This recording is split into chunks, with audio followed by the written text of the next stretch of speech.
aking YouTube channel, Quezon Province Realty TV. Okay, it's me again, Miss Geraldine Villarasa.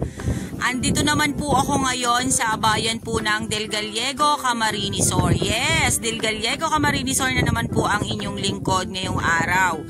Then, ito pong property ay hindi po siya malaki. Hindi po siya malaking area. Ano po? Siya po ay 600 square meter along National Highway. Okay po, dito po sa frontage, yan po yan, ay 20 meters po ang lapad niya dito sa National Highway. Ano po? Then, yan po ang property. Yan po dyan. Yan pong may bakod na yan, yung may yero na yan, sa loob pa po niyan, hanggang sa loob po niyan ang area, ang 600 square meter. Then dito po ay pwede po itong pagtayuan ng gasoline station na maliit. Ito pong area, ano po, yan po ay gilid po mismo ng National Highway. Tara po at papasukin po natin yung area para po maipakita ko po sa inyo yung laman ng property. Nga po pala, ito po ay mother title. Kumbaga po, nabili po siya ni seller ngayon doon sa mga dating may-ari. Then sabi ko nga po sa kanya, ang pipirma po ulit sa deed of sale kung may makakabili, yung po pa rin dating may-ari.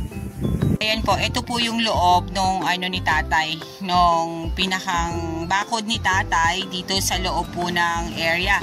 Ayan, makikita po natin, may tangki po siya ng tubig. Yan po ay, tatay, saan nanggagaling tubig mo? Sarili akong balon. May sarili ka pong balon. Hindi po talaga siya, hindi po siya na-drain yung water doon? Hindi, kahit summer. Okay po. Sarado yan. Silyado yung balon ko kahit ipis, di makapasok. Okay po, okay po. Ayan po. Ayan po ang hose ng tubig niya. Talaga pong hindi po siya naiigahan, sabi ni seller. Ano po, kasi siya po ay may car wash po dito sa gilid mismo ng kalsada. Yan po, yan pong naiikutan na yan ng aking camera. Yan po yung 600 square meter. Ayan po, yung pong mga naghahanap ng pwede pong kainan or what, yung business po dito sa mga gilid ng National Highway, tamang-tama po itong 600 square meter na to na ibibenta ko sa inyo. May bayas dito sa nakaloob. Okay, may bahay na po pala dito sa loob. Ano po? Ito na, ito.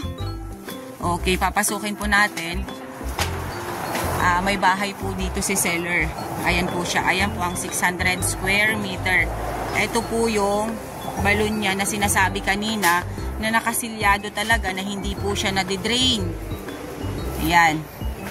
Ito po yung kanyang bahay. Ayan po siya. Ipapagawa na lang po ulit. Nga lang medyo medyo magapok na yung kanyang mga hollow blocks. Ayan, yan po ang area. Then ayan, may mga fruit bearings po dito. May kamagong, din Indian mango, then may pangilan-ngilan po na nyog. Then ayan, may langka. Ayan po, may santol dyan sa side na yan. Ayan, yan po ang laman ng property. Pwede po itong lupa na to, sudsurin to, itambak po doon sa may, papunta po doon sa may pinagmulan ko kanina. Ayan, may guyabano pa rin po dito sa side na to. Then, ayan, langka again. Ang bahay po niya pala ay malaki. Ayan, hindi na po ni sir na ipatuloy. Pero ayan pa rin ang mga bakal, nakatayo pa rin po. Pwede pa rin naman po siyang ipagawa talaga. Ayan, malaki po siya. Ilang kwarto po yung pwedeng gawin dito? Isa, dalawa, tatlo. Bali po siya 3 kwarto. Ayan, may barbed na rin po dito sa kabilang side na to. Kumbaga po ay talaga pong binakura na po niya. Ayan, may mga mahogany po dito sa gilid na nakatanim. Then ang dami po niyang guyabano. Yun nga lang po, dun po sa mga naghahanap ng mga small cut na pwede pong pang business, ito pong area na to. Napakaganda po nito. Dun po sa mga gasoline station na maliliit lang po, pwede na po itong property na to. Kasi siya po ay along National Highway ng Del Gallego, Camarines Sur. Ayan po siya.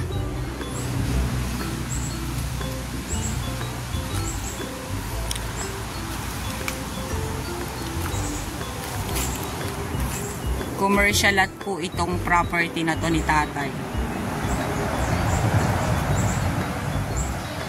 Ayan po, ang price po niya is 1.5 million, 600 square meter along National Highway. Okay, ayan pa po. Ayan pa po ang area. Hindi po tayo magtatagal ng pagbibideo dito kasi ito nga po ay 600 square meter lang. Ayun, may bakod na rin po doon sa likod na yon. Hanggang doon po ang 600 square meter sa side na yon. Then doon nga po kanina sa pinag-umpisahan na natin, may bakod po doon na fiber at saka mga yero. Then dito naman po sa side na to, ayan, may bakod na rin po siya. Kasi ang katabi po ni tatay doon sa bungad ay kainan po, staff over po ng mga bus. Yun po yung nandun sa katabi niya. Then ito nga pong property niya, nilagyanan niya po ito ng car wash. Kaya wala po siyang problema about sa tubig. Kasi nga po yun, banggit niya po sa akin kanina, yung balon po dito ay nakasilyado. Talagang pinagawa niya po siya, hindi po siya natutuyuan. Ayan, may mga kaimito pa rin po sa side na yan.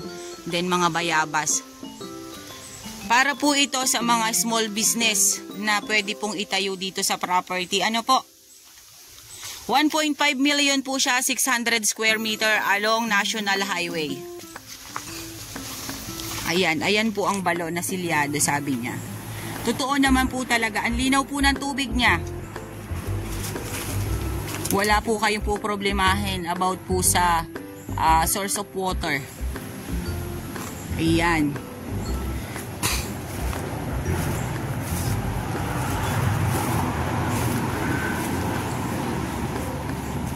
May mga fruit bearings din po talaga dito sa loob. Marami po siyang fruit bearings na nakatanim.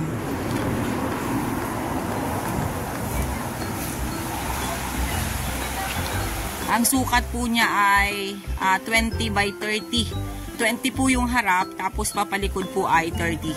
Okay guys, sabihin nyo na po ang property namin. Dito po ito sa Del Gallego, Camarines Sur. 600 square meter along National Highway. Then ang frontage po niya ay 20 meters. Then ang papaloob po niya ay 30. Kaya sabi po ni tatay, 20 by 30 po itong kanyang area na to. Sa lahat po ng mga buyers na naghahanap po ng pang business, yung commercial lot, ito pong property na to ng tatay, napakainam po nito kasi ito po ay gilid po mismo ng National Highway dito po sa Camarines Sur.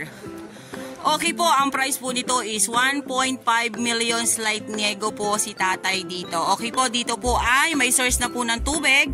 Wala po kayong problema about po sa water. Kasi talagang nakita naman po ninyo yung balon niya silyado kanina. Malinaw na malinaw po ang tubig. Okay po, once again po ako po ulit ang inyong site locator, si Miss Geraldine Villarasa. Muli po akong maglalambing. Pa-like and share po ng aking mga vlog and pa-subscribe na rin po ng aking YouTube channel, Quezon Province Realty TV.